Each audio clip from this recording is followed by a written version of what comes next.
مساء الخير على حضراتكم. ان شاء الله النهارده بوريكم طريقه عمل السبيت.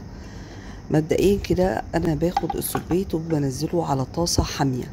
ليه على طاسه حاميه؟ عشان انا عاوزاه ينزل لي كل السوائل اللي فيه، لان السبيت او الحبار بيطلع الميه. انا مش محتاجه الميه دي، الميه دي ميه زفاره، فلازم اتخلص منها. وكمان بنزل فيها قطعه من الليمون عشان ينكه لي ويخلي كده شكل السبيت ابيض وحلو. ده السبيت بعد ما طلع صفيته طبعا وتخلصت من الميه الزايده. بجيب الطاسه بتاعتي تكون حاميه وبنزل فيه حبه من الزيت. الطاسه ما تكونش حاميه قوي للدرجه عشان السبيت لو نزلتيه ممكن يفرقع في وشي، بخليها على درجه حراره متوسطه. هيبدا السبيت بقى ياخد ويدي مع نفسه. احنا عاوزين اللون الذهبي بتاع الحبار دوت. في ناس بتقول عليه حبار، في ناس عليه سبيت، وفي ناس بتقول عليه كاليمار. شوفي حضرتك انت بتسميه ازاي وقولي. المهم السبيت عندي اتحمر وبقى لونه ذهبي وجميل. هاخده بقى على جنب وهشيله. هبدأ على نفس الزيت اللي اتحمر فيه السبيت بنزل بحضرتك براسين كبار من البصل.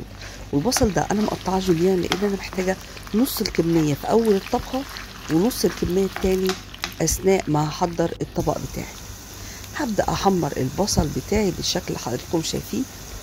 تركه حلوه جدا في البصل عشان يطلع معاكي البصل كريسبي وحلو ولونه جميل. محتاجه ان انت تحمريه على نار هاديه في الاول وبعد كده بتعلي عليه.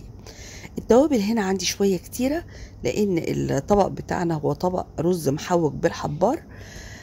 فهتلاقي التوابل شويه فيه كتير. اهم حاجه في التتبيله دي 3 حاجات لازم يكونوا متوفرين عندك. حاجه اسمها ورق كاري، حاجه اسمها قولي معايا ورق كاري، بهارات مسله، وشويه من البهارات البرياني. ال3 دول لازم تجيبيهم من عند العطار يا اما من اي سوبر ماركت كبير عشان تاخدي نفس الطعم ونفس النكهه بتاعه المطاعم اللي بره. يبقى دي 3 تركات مهمه في الطبخه بتاعتنا دي. تركه كمان حبه من النعناع المجفف او النعناع الفريش.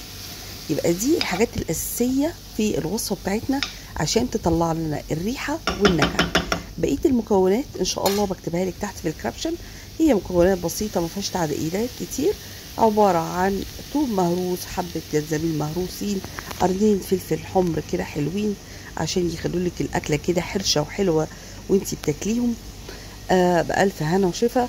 حبه من الكزبره، رشه بسيطه جدا من الكمون، حبه ظبطي بقى ملحك، حبه من قولي معايا من الفلفل الاسود الصغيرين، ومعلقه كبيره من صلصه عشان تدينا اللون وعشان تدينا القوام الحلو.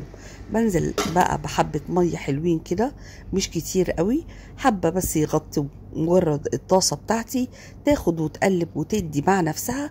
بنزل بالكزبره، ما ينفعش تحطي بقدونس، لازم تحطي كزبره.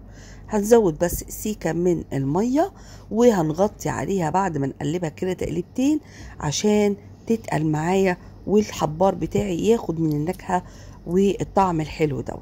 طبعا انا كنت مقطعه كمان قرنين من الفلفل الرومي وطماطمايه شايله منها البذور بتاعتها ومقطعه بس اللحمه بتاعتها الخارجيه. هبدا بقى احط الرز بتاعي. ممكن تستغني خالص عن الرز المصري، الوصفه الاساسيه هي بالرز البسمتي، بس العميله طلبت مني في الاوردر دوت ان هي عاوزه الرز المصري لان جوزها ما بيحبش الرز البسمتي. فاحنا طبعا تحت طلب امر الزبون. لو حضرتك محتاجه اي طلبيه حضرتك بس تدخلي عندي على البيج على صفحتي على الفيسبوك المطبخ المصري، وبنوري حضرتك قائمة الأسعار بالمنيو وحضرتك اللي تأمري بيه احنا بننفذهولك بإذن الله. طب نرجع بقى لوصفتنا. احنا بعد ما حطيناه طبقات بنحطه على نار هادية جدا مدة من 15 ل 20 دقيقة، وده بيبقى الشكل النهائي. وبألف هنا وشفا.